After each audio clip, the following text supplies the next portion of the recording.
last week we talked about, I think it was the feats, spells, and the new Owlin race, among other things. But one of the things we talked about was something I was excited for in Strixhaven, which were the multi-subclass classes. So subclasses that can work in multiple classes. In Strixhaven it's all spell-based, so it was um, they were all like high-level spellcasters that got shared across it, except the clerk. But it turns out I was wrong about that. That was in the Oh, Unearthed Arcana, oh, really? but they scrapped the whole thing. Like they made like four or five subclasses for like multiple classes. But yeah, that's the first thing we're going to talk about, and kind of like the reasons of why they got rid of it. Um, yeah, Weird. so yeah, I was looking for it in the book, and it turns out the feats that we learned about last week were the replacements for it. So quite the Oh, dumbed that's down version. lame. Yeah. So This Strixhaven book is really disappointing, if I'm honest, for content.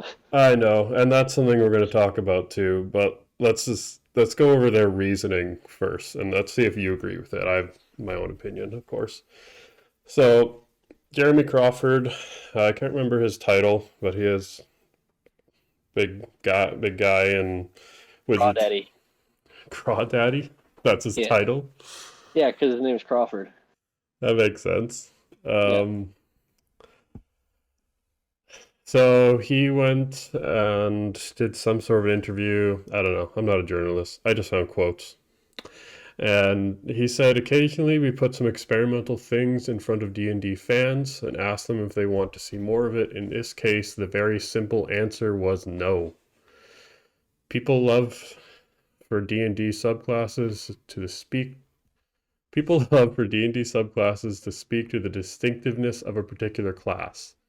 5e fans also want subclasses to be usable in as many settings as possible. Since so many DMs homebrew their own settings, in this case there was a bit of an uphill climb since the subclasses were so tied to a particular setting, that being the magical college of Strixhaven. Which, honestly, I do think is fair. After kind of reading them, it was pretty heavily tied to Strixhaven, just like, the new feats are. Yeah, but it's Dungeons and Dragons. You can do anything. Yeah, well, that's true. You can always change it. Um, but yeah, apparently it was based off like feedback from the community that they did not want it. Like not, I, I will never understand not wanting more content because you don't have to use it. You know what I mean? yeah, Like, like also, I looked up who he is. He's the lead rules designer at Wizards of the Coast, particularly for D&D 5e. okay, pretty important guy in D&D. For the official content, anyway. Yeah. So it seems like there's two reasons. One is people wanted like subclasses to like be distinct, like per class, and the other is that they were very tied to Strixhaven, which I don't know. Like if they were very tied to Strixhaven, seems like the logical answer would be to kind of make them a little bit more loose. Yeah. But and I don't know, in terms of the distinctiveness of a particular class, maybe I'm just not in tune with the community or not don't agree with them, but I don't care. I think there's room for all as well. There can be I like multi-classing more. So like stuff like that would have been cool. Because I have more fun multi-classing than I do just going straight one class. yeah. I think it's very interesting when you can create some different combinations. And like I read a decent amount about how like it was possibly like pretty imbalanced and wasn't really well done for the subclasses. We're not going to get into details of like all Yeah, like other subclasses aren't imbalanced. the That's true. That is very true. Freaking divination wizard can just roll dice and yeah, I'll just use that later. Yeah. So it kind of makes me think like they possibly, I guess maybe I shouldn't speculate too much, but I I don't mean, know. like It, if they got feedback that people didn't like it, it's probably just easier to turn them into a feat, especially well, with like a deadline. also, feedback is almost always a vocal minority, and in particular, people that are angry are more likely to speak out than people that are happy or don't care. Yeah, that's true. Because if you're like, yeah, I want to see that, you're not gonna go on to tell Jeremy Crawford that you want to see this thing that they're saying that they're gonna do. You're just gonna wait for it to come out. But if you're unhappy, then you might go and say, why are you doing this? And then the people that don't care either way, they're not going to do anything. So that's the problem with listening to feedback on anything before something is out, Hmm. because you're really only going to hear the people that don't like it. It's pretty rare to hear many people that do, because that's just not how people work. Yeah, I mean, like I'm a good example of that. I liked it when I read it. I know when I read through Unearthed Arcana, I didn't make a comment saying that's a great idea. No, you just moved on with your life thinking that's going to be fun to play when it comes out. Yeah, exactly. And like I didn't think they would drastically change it like that too. Yeah. Like it seems like such a U-turn to like put the effort in to make these subclasses and then just turn them into feats. Which we did talk about how the feats are good, but it's just They're seemed fine. seemed like a waste. Yeah. I hope they explore it again in the future, but maybe not until they get these new 5.5Es or whatever the next addition to the rules is. Yeah, we'll see, right? That's 2024, right? I have no idea. Yeah. Who knows when anything comes out anymore? Yeah, that's true. Let's take it one day at a time. Baldur's Gate was supposed to come out last year. That- I'm not joking. that's funny. Yeah, I'm Yeah. looking forward to that coming out. Yeah. Yeah, a little disappointing, but Yeah, but whatever. I didn't buy it. I just use yours. that is true. I honestly regret buying this book. And Yeah, we're gonna go into it a little bit more. Um, but the first thing we're gonna go over for Strixhaven are the magic items, which I think are like they have some nice role play parts of them, but kind of disappointing. But we'll go through them one at a time. First one, bottle of boundless coffee. It's a thermos with coffee in it that is always warm. Each time you drink it, you roll a d20. If you roll a 1, the thermos refuses to dispense coffee for an hour. You must drink it from the thermos. If you pour the coffee out of the thermos, it disappears. does it give you any benefits, or is it just to drink coffee? Gives you no benefits. I think it should give you like a +1 to your initiative or your perception or something like that. Honestly, any benefit to this would just, I mean, pun intended, would be a benefit. I don't even know that that's a pun, Yeah. but like, Oh, like this is just another joke item. Like when you have the Cape of Billowing, like it's just kind of there. It doesn't actually do anything. yeah, It's there for roleplay. Like you could just start giving people coffee. you can't. Well, unless you No, just you give them the can. thermos. Yeah, you can just have them drink. Like have the party in the morning. Whoever is the last one on watch is just sitting there with coffee. Then as people wake up, they come and have a swig of coffee. Yeah. I guess that I don't understand why it has the caveat, if poured the coffee disappears. That's kind of unnecessary. yeah, I mean, you might actually be able to think of some unique things to do with it if you can just have like, what's that thing of water that you love to The have? decanter of endless water. But the decanter of endless water isn't just like pouring out water. You can also turn it on like a pressure washer. That's true. And I'm not saying do that, but like maybe No. just like a little pour amount would be Yeah, good. yeah. It's just magic Could item is like the lowest low effort magic item ever. I know, and it's like it actually looks like they did put effort in it, but they put in effort in the wrong way. It's like each time you drink it, you roll a d20. If you roll a one, it doesn't dispense coffee for an hour. Like that Yeah, sucks. yeah. It should be if you roll a one, it's a really bad brew. Yeah, it's like if the player rolls a one, it's just gonna be like, oh, okay, I guess I guess I'm not using this, and then they'll never use it ever again. yeah. I mean, realistically. I can't imagine people using this too much. Like it's an item to give to your players, and they'll be like, oh, cool, I'll use it, and then like probably will forget about it because it doesn't do anything, and it just I could see people homebrewing it that it can like help with points of exhaustion or yeah, that help you would stay up so you don't need as much sleep and that would be great. because it's coffee. Why Yeah, is it not giving you anything? It's I coffee. don't know. And you and I, like we've had coffee in the campaigns we've played, and like I don't even it's I don't even like coffee.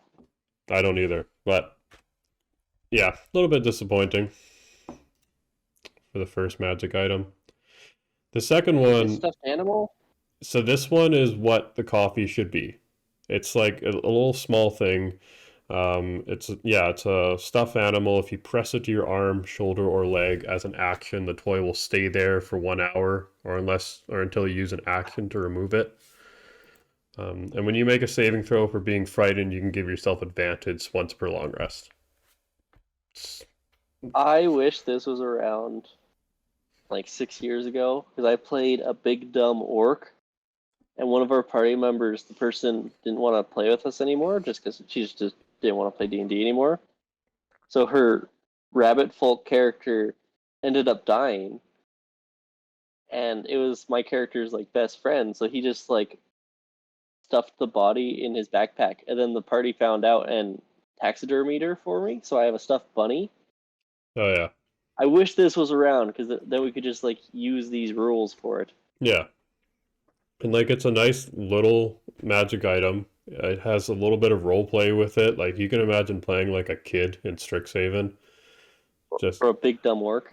yeah, exactly, or like a big barbarian and having it. And it's not overpowered at all. It's just Uh, it makes sense for the item too. It's advantage against frightened Yeah. once per long rest. That's not going to come up very much. No, I think it's great.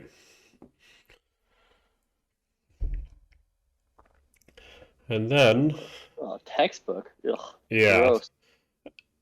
you're gonna be more disappointed then because Look at all the these nerd the books. next five Gross. magic items, I think five out of eight of the magic items are textbooks that do basically the same thing but with like slight differences. Like they're all tailored towards each college. So like Man, Lorehold Primer, it requires you to be a spellcaster. Yeah, like you said, it's a textbook. It has three charges that regains 1d3 daily at the dawn, and if you make a history or religion check while holding the primer, you can use one charge to give yourself a d4 to those checks immediately after you roll a d20. You can also study the textbook for a long rest, which allows you to choose one first level spell from the clerk or wizard spell list, and you can choose the spell ability modifier for it. And these are yeah. all the same thing, but just switching out The words. the second ability of it is the one that actually matters. Yeah. Like, it's this is just another magic item that honestly has the same kind of problems of what they talked about with the subclasses. This is like very tailored towards the It's five. specifically just Strixhaven. Yeah. Like, you can use this outside of Strixhaven, but like, why? Yeah, exactly. I would rather get almost any other magic item. Like one simple fix of this is just change the names. Just release 5 books with a textbook that's themed around something that each college represents, but just change the names, and then it automatically like it doesn't change what it does, but at least it's a little bit more thematically applicable to other people because they're gonna look. Yeah. You give them a Prismari primer. It's like, oh, okay, what's a Prismari? If you're doing a On homebrew, if any of my characters ever came across this and opened it up, started reading it, and it was a textbook, man, that thing's going in the garbage. yeah, I don't want to read a textbook for fun.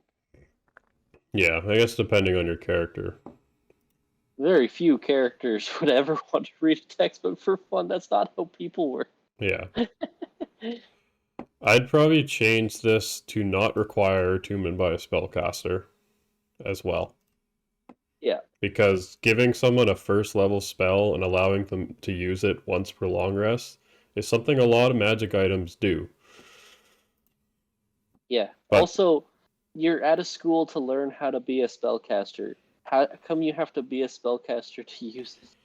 yeah, and I'm sure there's probably some Strixhaven lore that says they have like some inherent magic, whatever. In D&D, someone's just homebrewed, whatever.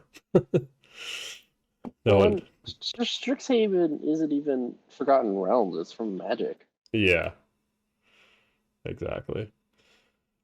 So there's 5 magic textbooks. Kind of disappointing, but Yeah. it's what it is. The last magic item is the Strixhaven pennant, which bears a symbol of one of the 5 colleges, and when you wave the pennant, the symbol glitters and sheds bright light for 10 minutes and dim light for another 10 feet. Sorry, not 10. Feet? Bright light for 10 feet and dim light for another 10 feet.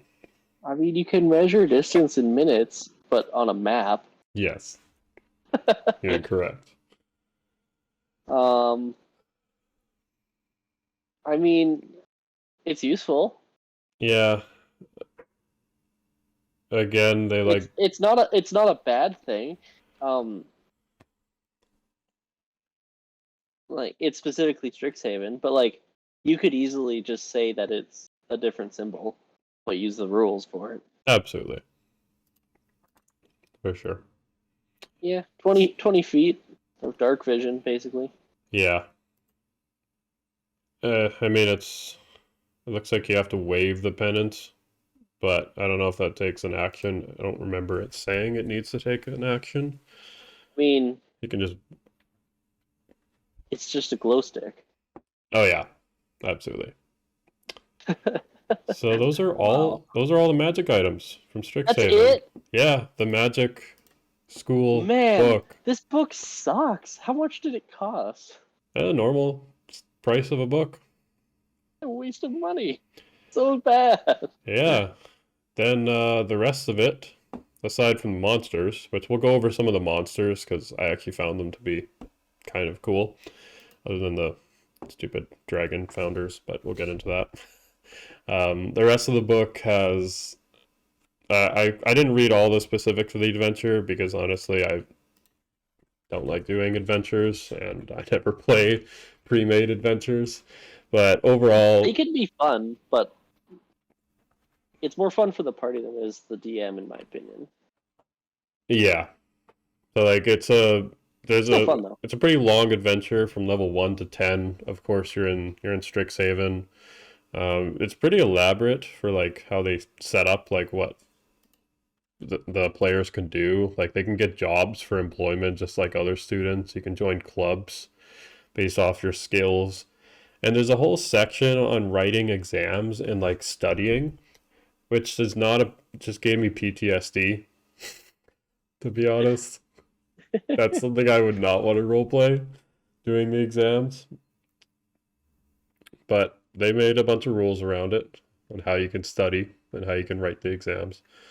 Not going to go into the details, but it's there. In terms of monsters, let's look at the founders first. They're all the same, Philip. They are Really? dragons that are all the same with small changes. Now I'm going to bring up Witherbloom and Prismari. Witherbloom is all about nature and decay. Prismari is about like art, the art and expression. So sound like pretty different things.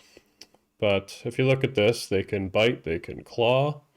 They have a breath, but the breaths are basically a breath attack, and they have a themed damage. Why are they dragons? They're just, I don't know, it's just the lore. The founders are dragons.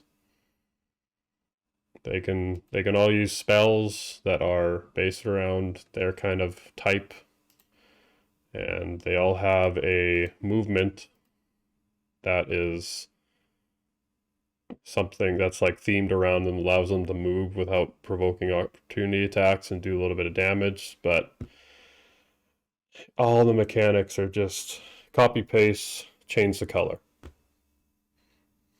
change the type of damage, basically. Yeah, that's really lame. Yeah. You might think that maybe their last legendary action that takes 3 legendary actions, because they only get 3, might be kind of unique, but it's just making mascots of whatever the college it is. So Witherbloom. That's so lame. Yeah, remember those like fine familiars we looked at last week? Yeah, I remember them. Yeah. So, and like these dragons look really cool visually. That's because it's art from Magic. Like, have you seen the Quandrix one? It's because that's art from Magic the Gathering, and Magic the Gathering has great art. Yeah. Like it's literally copy and pasted from Magic. Oh, I know. Like when I was doing the Strixhaven campaign before, like this is a lot of art that I looked at. So yeah, super disappointing about the founders because they're also supposed to be like the strongest beings in that universe. I was just curious about like how much other source books had, just to see. So I was just clicking through them. This has so little. Oh yeah, because it's also an adventure, but like, jeez.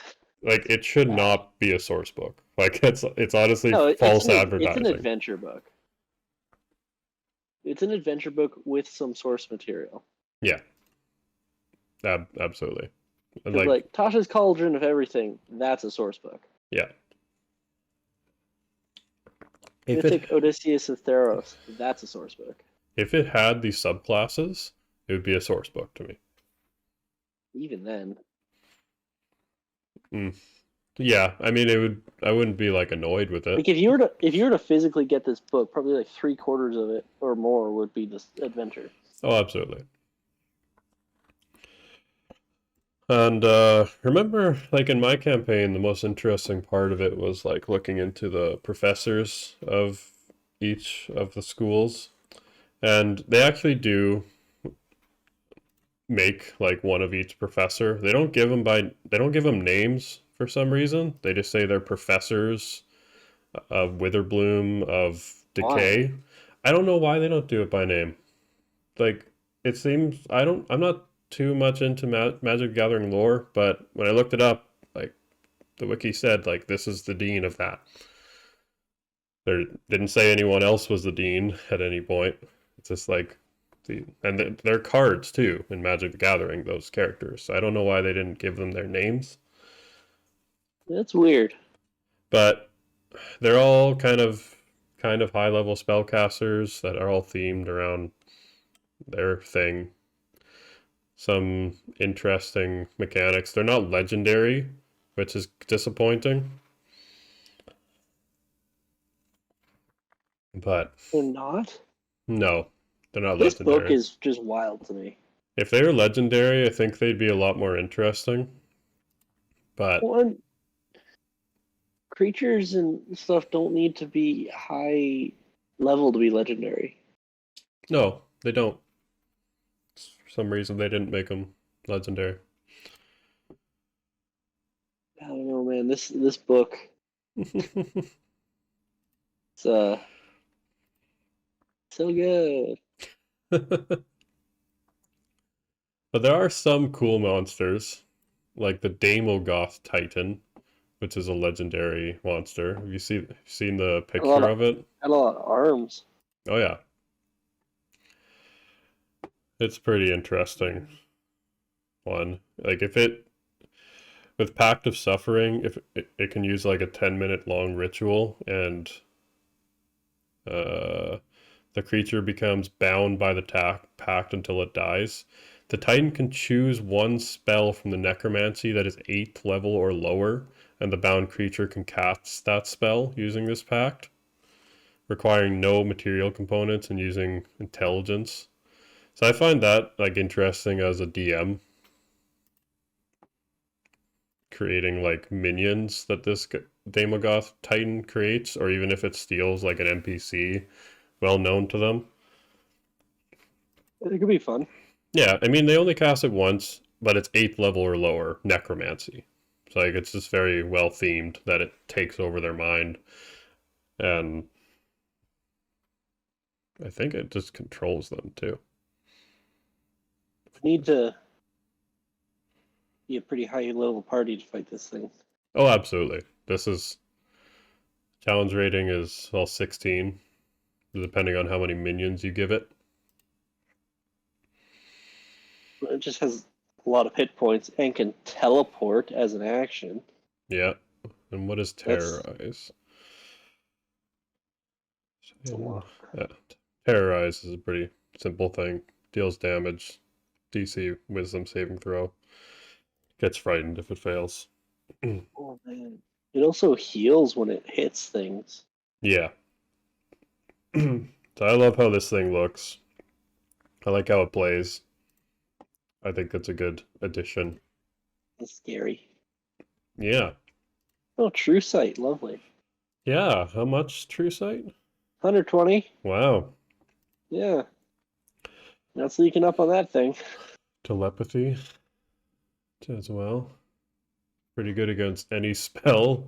The saving throws are plus 12, plus 9, and Hey, plus 10. it's only plus 12. You just need to do dex saves against it. Yeah. Fireballs and lightning bolts. Immune to psychic, can't be charmed or frightened. I mean, that's not a big deal because all that is charisma, wisdom, and intelligence saves. So Yeah, this would be come at it with this melee. is you come at it with the fireball, With fireball, yeah. Isn't that everything though? fireball all day. Yeah. You'll 'Cause kill that's the a dex minions. save. Hmm. Yeah, and it's a dex save, and it sucks at dex. It has a 10 dexterity. Yeah. Terrible. Mage hunter. Wow, that thing's cool. Yes. I want to So, ride one. well, you usually play mages, so Yeah, so I'm a big fan of anything that specifically goes for spellcasters as a DM because wow. Why do you hate me? spellcasters are just always in the back, not taking any damage. This is Uh, interesting a big when reason of why I always play spellcasters is because the people I play with usually don't. and then you played a campaign with two birds. And a fairy. So something cool, like I think this monster would be fun to play as the DM because it's got two different forms that it could switch to with a bonus action. So like the first form is Sentry, which allows it to use like Mage Tracker and like emits a pulse to um, within 120 feet of that. And it tries to emits a pulse 120 feet. Each creature within 120 feet of the hunter that has the ability to cast spells must succeed a DC 14 Wisdom saving throw or be marked by the hunter for an hour. So these things are exactly what they say they are. They're mage hunters. They have a form that they can switch to like find mages, even if they go invisible. This is the kind of thing that in a TV show or movie, you like the heroes would be behind a wall hiding while they're like sniffing around for them, Hmm. slowly getting closer. Then suddenly there's like someone casting magic to Yeah, distract them. and like Is that's always how it goes? They can fly. yeah, in sentry form, they can hover. Oh, they become like dragonflies. That's cool. Yeah, Man, man, I want one as a pet. yeah, that'd be cool. It'd be awesome. Have like a blood hunter with one of these. Yeah, and like its hunter form, they're all melee attacks, pretty standard. Yeah. But consume and destroy. When the hunter takes damage from a spell, it takes only half the triggering damage, rounded down. If the creature that casts a spell is within 60 feet, that creature must succeed on a dexterity saving throw or take the other half of the damage, which makes it even stronger. That's annoying. Yes. It's immune to blinded, charmed, deafened, frightened, and prone as well. It's got blind sight for 120 feet. It doesn't have a lot of HP.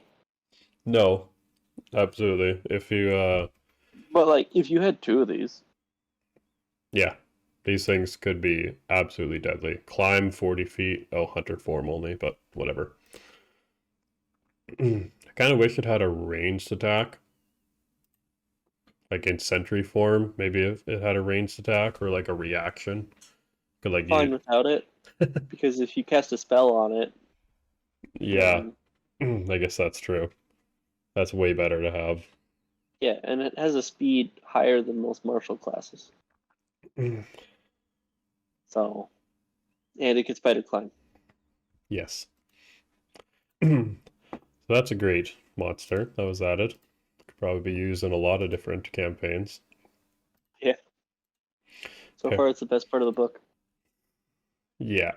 But that's all I put for Is that it? monsters. Is that it? There are some other monsters. Just nothing good. There's some interesting ones. I didn't want to go like going through monster sheets is a lot of like specifics. That's Um, true.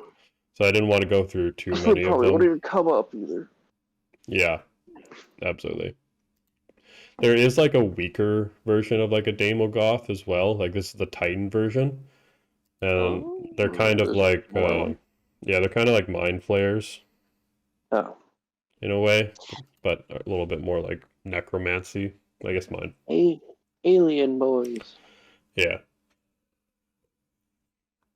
So there's about 40 other monsters. Um, but again, that 40 includes like a professor of two professors per college, plus like whatever the rank is below professor of each college, and then like below that as well. So like probably about half of them are just like spellcasters from each college. That's lame. Which I'm not even really sure why they're in there, because if you're making a Strixhaven campaign, why are you fighting these spellcasters? And why do we need monster sheets for them? We can make spellcasters. Yeah, but if you were to have like a big monster attack the school, you need a stat block. That's true. I just would rather them spend their time making other monsters that Good might. product. Yeah, good products. You know who's my favorite spellcaster in all of the monster, just the monster list? Not in Strixhaven list, but just in general. It's Traxigor. It's a Roxagore. spellcaster. It's he he was a wizard that polymorphed into an otter, Oops. How do you spell Draxgore? and uh, Traxigor. If it's T, not D. Wait, what? T. Oh. Draxgore. It's the highest CR rated beast.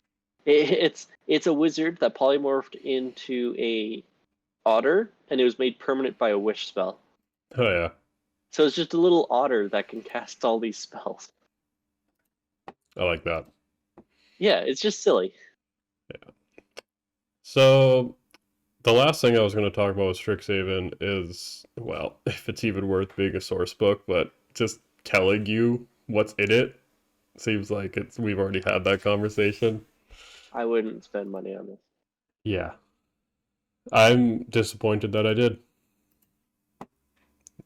I really am. Get a refund. Can you do that on D&D Beyond? I have no idea. I've never tried. Yeah. It's never been something that I've really It's worried about. never really come Because up. I don't buy the full book. I'll usually just buy the stuff that I'll actually use out of it. Yeah. I mean, should probably do that because the amount of books I actually read are very little. I just buy like if there's a bunch of classes, I'll just buy the classes and races, and then I usually don't get the monsters or the magic items unless I see a magic item when I'm just looking at magic items and I'm like, hey, that looks cool. And it's like, you got to buy this book. So then I go and then I buy it. But I don't do it till then Yeah. because like I still don't have most of the books or the content because it has never come up. So I'm happy I didn't. Hmm. There's a lot of books. Yeah.